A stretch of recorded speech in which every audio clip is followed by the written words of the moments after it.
me get back to sharing my screen.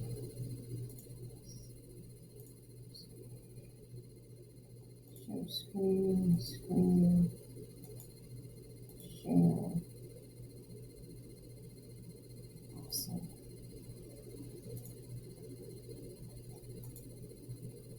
That's where I was. So I mean, I think the Clean Air Act and the Clean Water Act, although they're important, I think they're boring to go over. This one I think I like a lot better just because it's very concrete and, it's like, okay, I get it. You create this hazardous waste, and then from there, we're going to manage it the whole time. So I just think it's like just kind of a little more interesting to go through it. Oh, is my dog trying to get in? Oh, is it a ghost? It must be the ghost trying to get into my office. That's scary.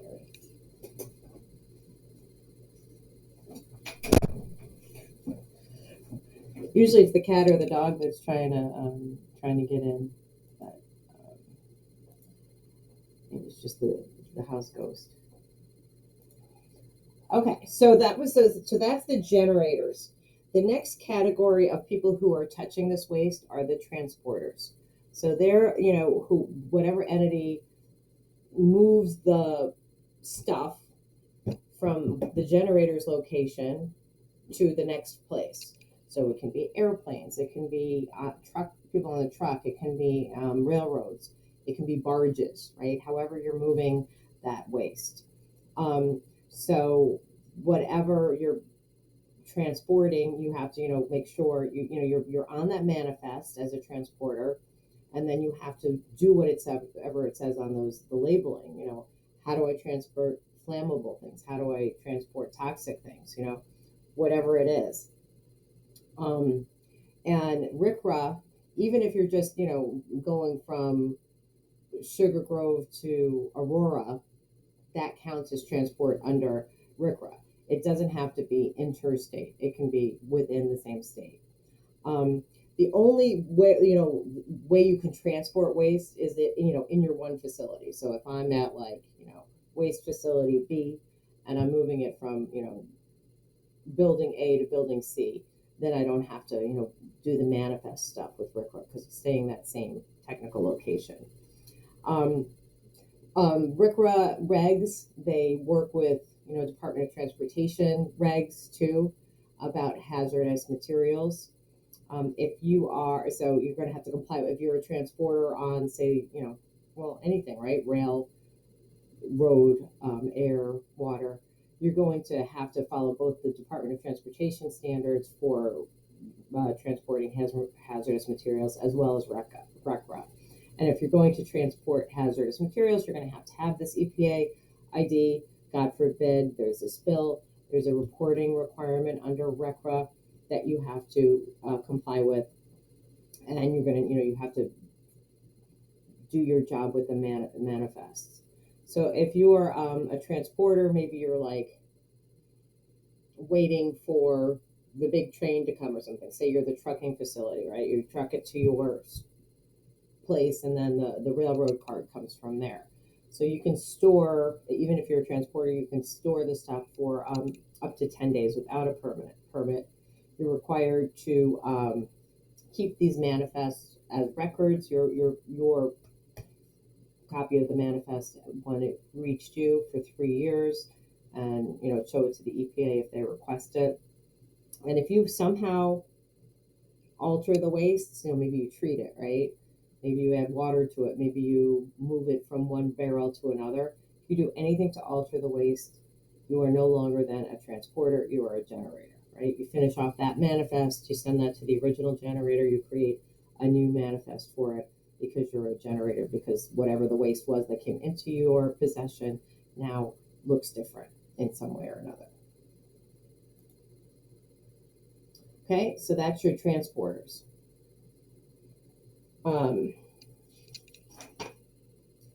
Then we have our TSD facilities, okay? Those are the treatment, storage, and disposal facilities. So any facility, right? So you have the generators, you have it transported to a place. It can be a treatment facility, a storage facility or a disposal facility or a facility that does, all three. Um, the definition of the facility includes like anything in your campus, you would say. Um, and so a treatment facility, that's someone that's a place where they're doing something to treat this hazardous waste. Somehow you're trying to change either the physical, chemical, or biological characteristic of the hazardous waste, usually to improve it, right? You're trying to neutralize it, or you're kind of recycling it, right? Maybe you're recovering a process, energy, or materials from the waste to make it either less hazardous or to use it somehow for a, some sort of beneficial use. Sometimes you're trying to make it, reduce it in volume, make it easier to store. So somehow you're treating this waste. So, there might be some sort of recycling facility. It might be some sort of hazardous waste treatment facility. That is a treatment facility. Okay, and then you have your storage and disposal facilities. So a storage facility is, a place that they're holding this for a temporary period of time. Maybe that's where it's treated, or maybe it's just like a depot where they're trying to figure out where it's going to. And then you have disposal facilities, and that's your grave, right? We're on the cradle to grave. The disposal facility is the grave part. So where the facility where it's going to be forever. Okay, so these facilities, you have you. Hey, what's up, buddy? Oh, Matt, could you mute, please, hon? Oh man, it's pretty rough with this busted fucking wing. But Matt, could you hit mute? I'm home, but it's really hard with this gas on. Matt, could you hit your mute? Oh, can I mute you? I asked. I muted him. Okay, excellent. I did it. Okay, so they have to have their own permits. You have to have, your basic information, and you have to demonstrate that you're going to comply with all of RCRA's requirements. So there's a whole process. There's an application, then the EPA reviews it. There's a permit draft. Then there is an opportunity for public comment on this, and then final permits. I actually think that, yeah, before anything, there's public comment on that, and then your permit lasts for 10 years. So the public comments are like super important for these TSD facilities, because it's scary to have this stuff in your backyard or in your neighborhood. So they do place a lot of weight on the public comments and the public hearing.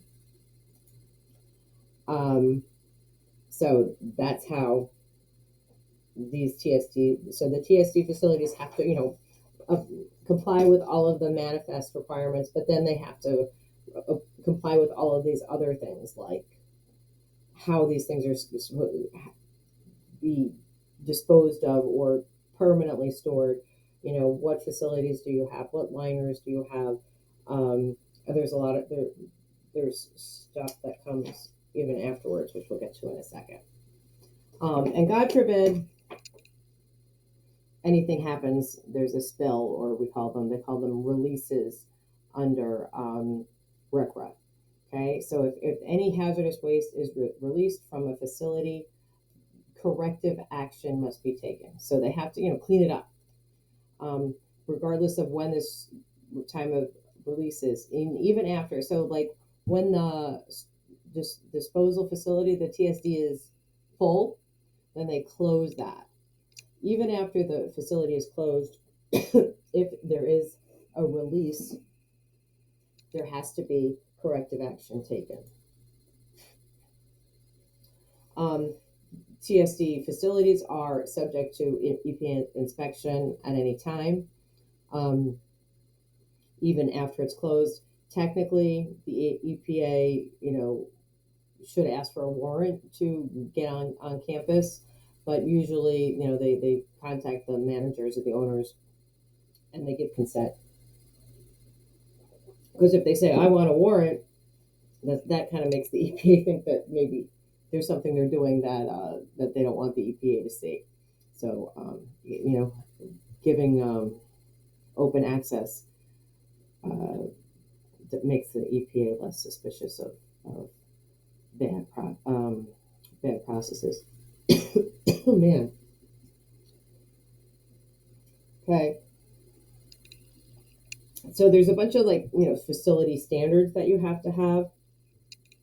The personnel in these facilities have to be properly trained. There has to be a training program. They have to meet all the minimum safety training and knowledge requirements.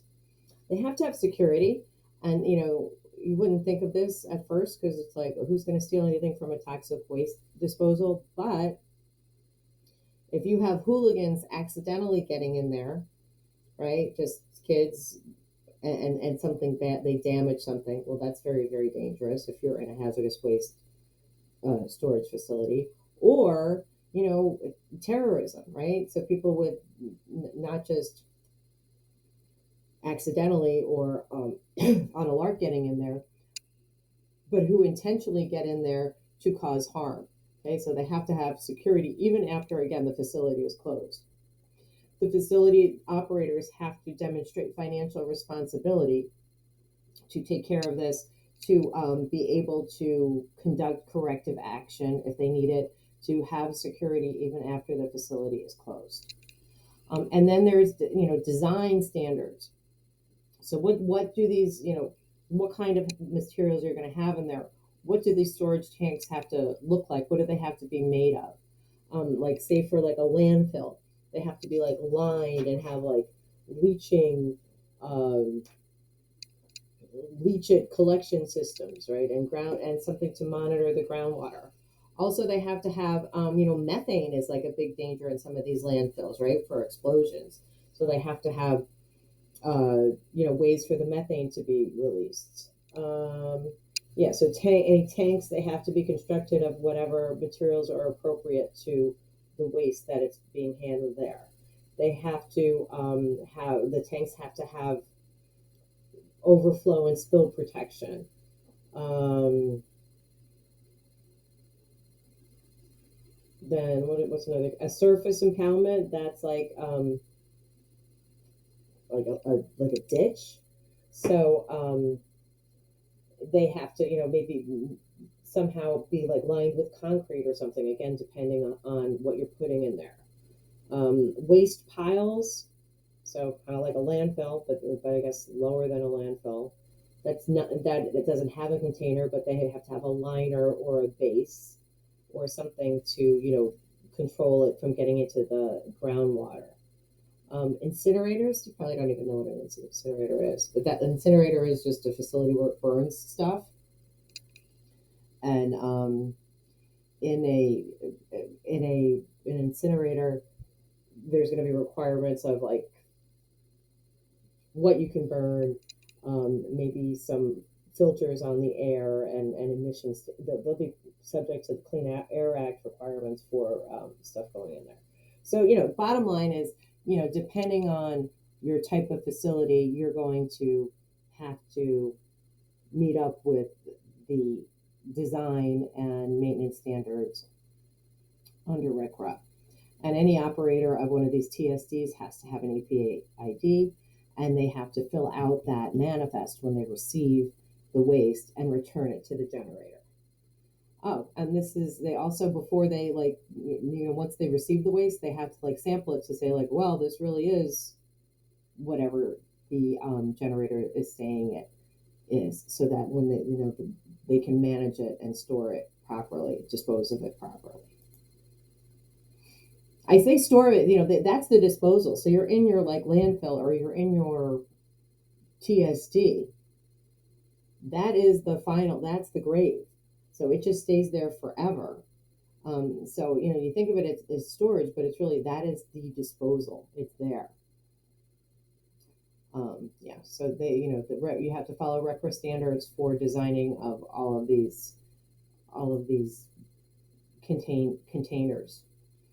You have to have 24 hours surveillance. Maybe you have to have fencing or barbed wire or something like that. You have to have emergency response procedures like alarms that summon first responders. You might have to have a sprinkler system. Um, God forbid somebody gets contaminated, you have to have, equipment capable of decontaminating people. I always think of the Silkwood shower. Now, I said that when I first started teaching this, and people didn't know what a Silkwood shower is. So here we're going to show you what a Silkwood shower is. Oh, you're bleeping out there. With Meryl Streep? Yeah, Meryl Streep and Cher, yeah, where she got contaminated, and they have to. It's just like a terrible. It is.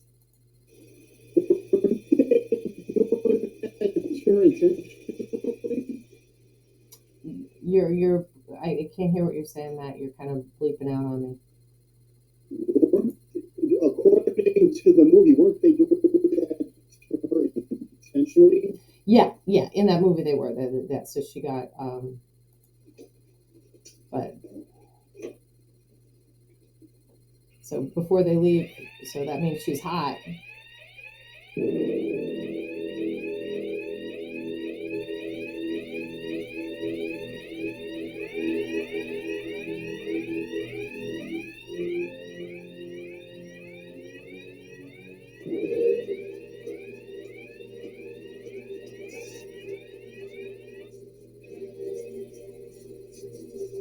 Yeah, so they like clean her with like wire brushes.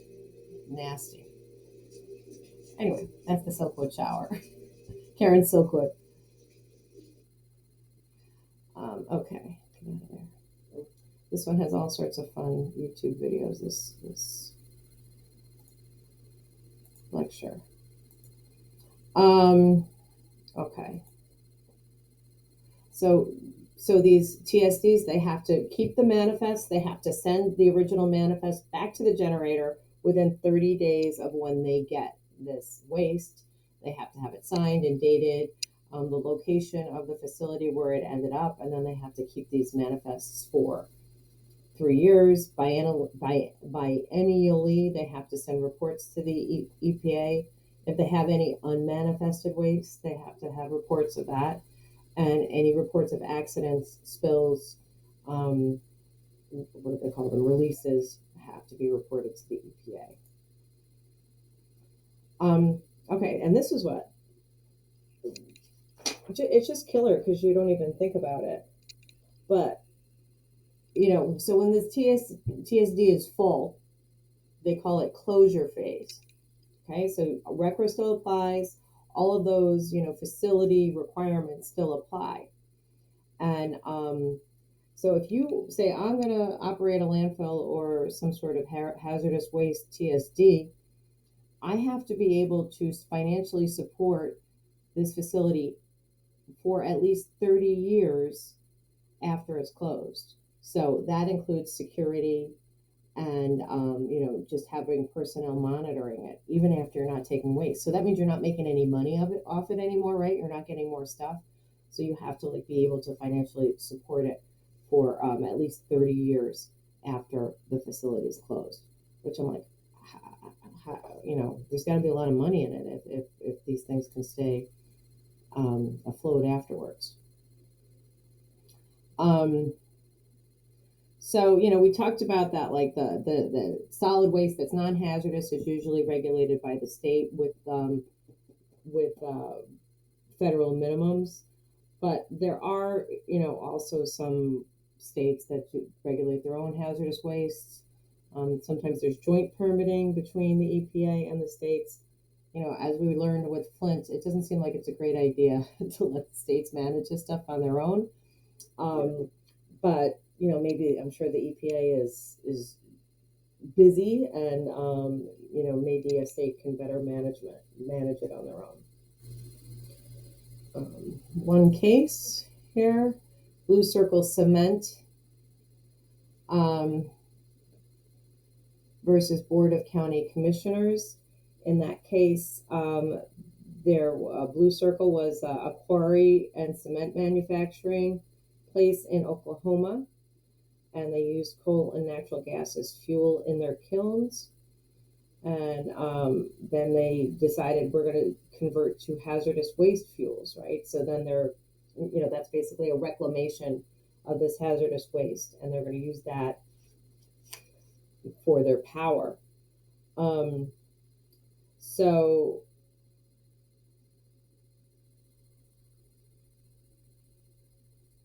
uh, the county board, so Blue Circle didn't think that the county's approval of this was necessary. They thought they'd have to, go through RCRA. So they want to see if does the RCRA waste restrictions, does RCRA preempt these local ordinances by this Board of County Commissioners? And it said no. The county can kind of do their own thing. They can make it more restrictive if they want, as long as they are at least as restrictive as RCRA is.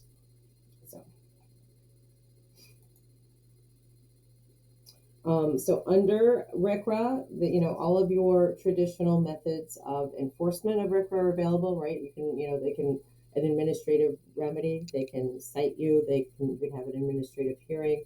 You can have a fine issued by the EPA.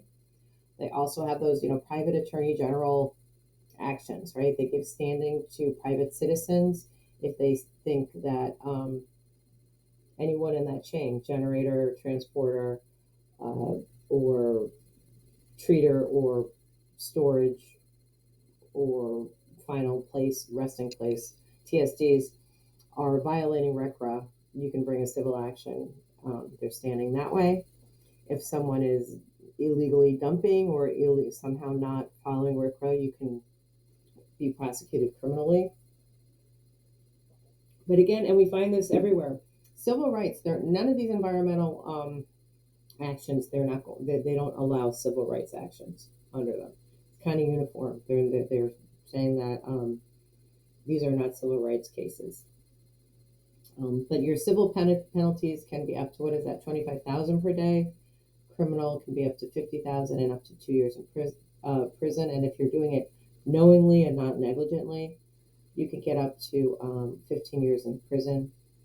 $250,000 as an individual, or $1 million for a corporation. Although that doesn't sound like a lot, $1 million for a corporation, but that's what it is.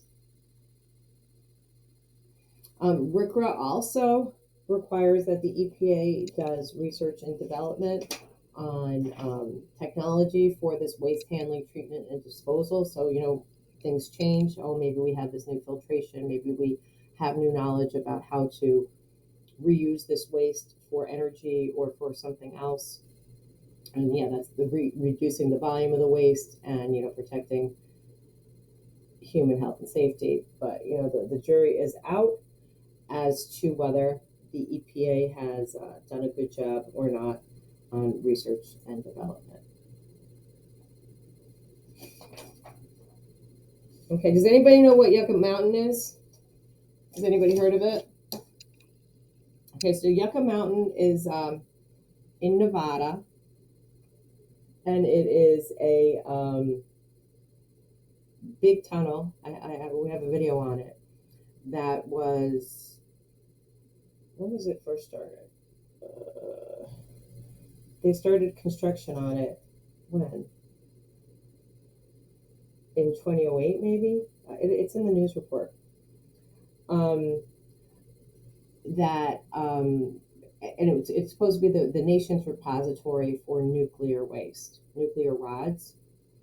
And in 2011, under, what was that under? That was Obama, ceased funding it.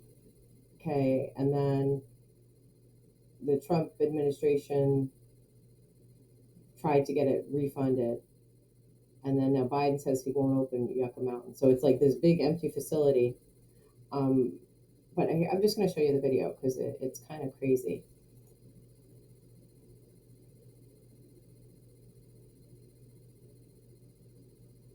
Basically, there's no place in our country where we can store our nuclear waste, and they're just being stored on site. So it's kind of pretty dangerous.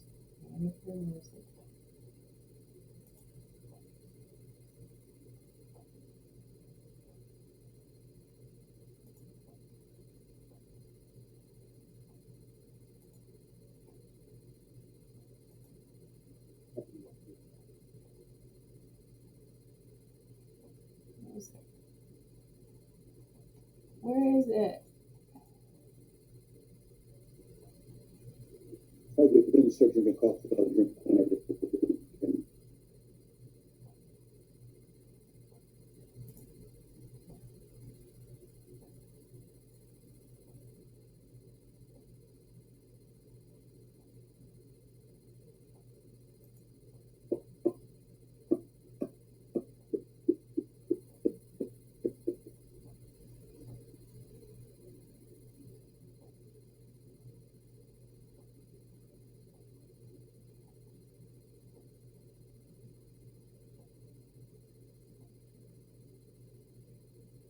Sorry about this, guys.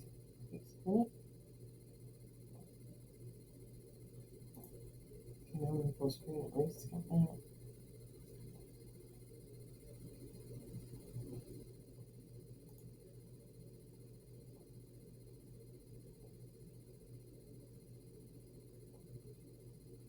Well, this video, I might just, it's a tour of this big facility in Yucca Mountain. And they were, the plan was to put all of these, spent nuclear rods into this big cave underground in the desert. And, since there's lack of low rainfall, there's, there's less permeability, and there's a lot of rock. Oh, here it is, finally. A new push for the permanent storage for the nation's Please.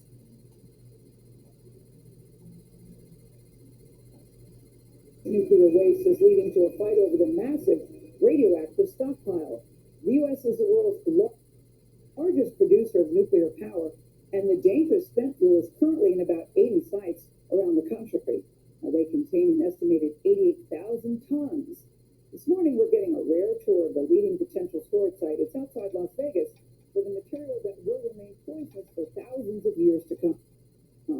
Jonathan Bigliotti shows us why this is so controversial. About 100 miles outside Las Vegas, deep in this remote patch of desert, there's a $19 billion hole in the ground. That's how much it has cost to fight over and build this 5-mile test tunnel under Yucca Mountain. Now largely abandoned for almost a decade, it was designed to be the answer to America's nuclear waste, a problem still piling up at faraway places like this. We're entering the area now that's between the two units. San Onofre Nuclear Power Plant, midway between Los Angeles and San Diego, where engineers produced power for half a century. This is spent fuel from the Unit 2 reactor. Ron Pontes helps manage the decommissioning of San Onofre, which shut down in 2012. How many years worth of spent fuel are we looking at here? About 50 years worth of operation here. Under this massive concrete slab, 536 tons of radioactive spent nuclear fuel from the plant is temporarily buried. The fact that Yucca Mountain had failed to materialize as the nation's repository for spent nuclear fuel has stranded fuel not only at this site, but at sites across the nation. Congress designated Yucca Mountain as the location for a national permanent nuclear waste repository back in 1987. A test tunnel was dug, but never licensed. It is an isolated location which has the right geology, which can make the difference for safe use of nuclear power and storage of nuclear waste for generations and generations to come. Wyoming Senator John Barrasso is now pushing legislation that would restart the licensing of Yucca Mountain, a process the Obama administration put on hold almost a decade ago after opposition from a bipartisan group of Nevada politicians. I have concerns about the science here. Senator Catherine Cortez Masto of Nevada has been fighting Yucca Mountain for over 20 years. Part of the infrastructure that is necessary is to build all of the rail lines that need to come across Nevada, across this country to bring it there. And a lot of those rail lines and the shipment would come right through the heart of Las Vegas. This will be a bottleneck for all of this radioactive waste if, in fact, Yucca Mountain does go through. It's a bottleneck. 2 shipments a day for 50 years. I mean, it's crazy. Cortez Masto invited us along on a rare visit to the tunnel, hosted by William Boyle from the Department of Energy. And how good of a site is this for the country's nuclear waste? Well, the department felt it was good enough that we submitted the license application in 2008. Do you agree with that submission? It wouldn't have been submitted if I didn't agree. What are you thinking? I disagree. Cortez Masto says some scientists worry that the water on the ground will mix with nuclear waste and enter the drinking supply of small nearby farming communities. Boyle feels that risk is safely manageable. You say what's unfolding here is political science. What do you mean by that? Because when they passed the Nuclear Waste Policy Act, we didn't have any seniority at the time in the state of Nevada to be able to change that. And so literally it got crammed down Nevada's throat. At what point does time just run out in the debate and it becomes just such an issue with all this waste collecting and we just say we have to put them somewhere? It's my impression that if we were to ask the people that live near San Onofre, near San Diego, that they reached that point a while ago. Temporarily storing nuclear waste at places like San Onofre is costing hundreds of millions of dollars. It's money subsidized by utility customers, taxpayers, and the very same federal government that can't agree on what to do with it. We collected money from our customers that went to the federal government, and they haven't used that money to build anything. We would like to see the government do their job and come get the fuel like they promised. For CBS This Morning, Jonathan Vigliotti, Yucca Mountain, Nevada. Yeah, it's got to go somewhere. That's a problem that's got to be solved. But you understand how Nevada feels the way they do. You don't want to wait till it comes to a crisis point where you have to have it somewhere by next weekend. Yeah, exactly. Right now, they're having a discussion about Johnson's story. Somebody do something. So that is the Yucca Mountain thing is our discussion board for this week.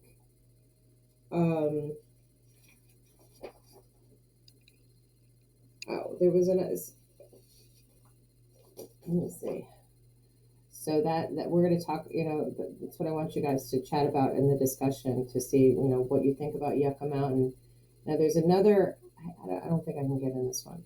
There was another proposed place in New Mexico for the new nuclear waste as well. So that's, another option. But, you see the desert environments are good places for it because you don't have flooding, you don't have it going into the groundwater. You don't have things like, hurricanes that come in. So, that's why it seems, and the desert areas are not as densely populated when you're in these rural New Mexico, rural Nevada. They're god-awful places to live. There's not, you don't have resources there for people to live, like water, so the people don't live there. And one of the groups that opposed Yucca Mountain was one of the neighboring tribes, the Shoshone Nation. So right now we got nothing. We got nothing on this.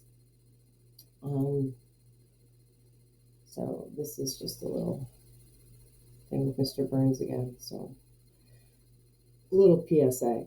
So for our assignments, there's a quiz and then the Yucca Mountain discussion board, which is, you can work on this on your own and submit it by next week.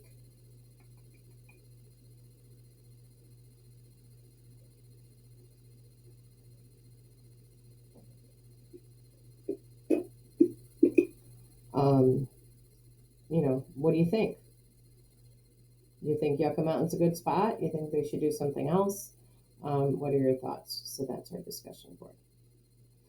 How'd you like RECRA? Do you have that video linked? The one that you just... It's linked in the PowerPoint, so you can rewatch it. So if you open up the PowerPoint, it's there towards the end under that Yucca Mountain slide. Okay, gotcha. Okay, cool. Thank you. So you guys can rewatch that, because I know it's hard to watch it from my screen to yours, and if we don't have all of the fluff in between, you can watch it better. Any other questions from you guys? I think this one, right? Isn't this one? I just think this is much more easily understood than clean air and clean There's water. a quiz and then there's a discussion board? Yeah. If you look in the module, you'll see them both. The quizzes, Okay. and they're all due, by class time next week. All right. So For the quiz, I'm sorry, for Yeah. the quiz that was due today, yeah. I was trying to do it on my phone and I clicked the wrong button and it took me out of it. So I answered nothing. All right. I can reopen it for you, hun. Okay. I'll do that. I'll do that tonight, and then I'll leave it open until tomorrow night. Okay. Awesome. All right. Thank you. No problem. Any other question, guys?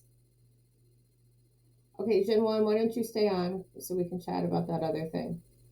All right, guys. I'll chat with you next week. Adios. Bye. Thank you. Good night.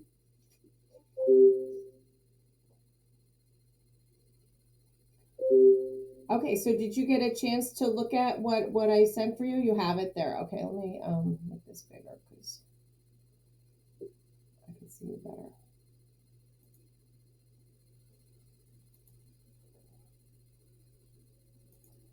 So what, you have questions for me on it? Did you what I'm basically asking you to do is Right now, no, it's quite clear. Okay. And I will follow this guidance and I will do the research. okay. And I mean, like and it's I like to do this. good, Thank good, you. and it's going to be a lot, especially when you get into the regs. So I don't want you to have to like list every regulation, but look, one of the things that I thought was interesting when I was looking at the regulations was they're trying to remember when we were looking at the Clean Water Act.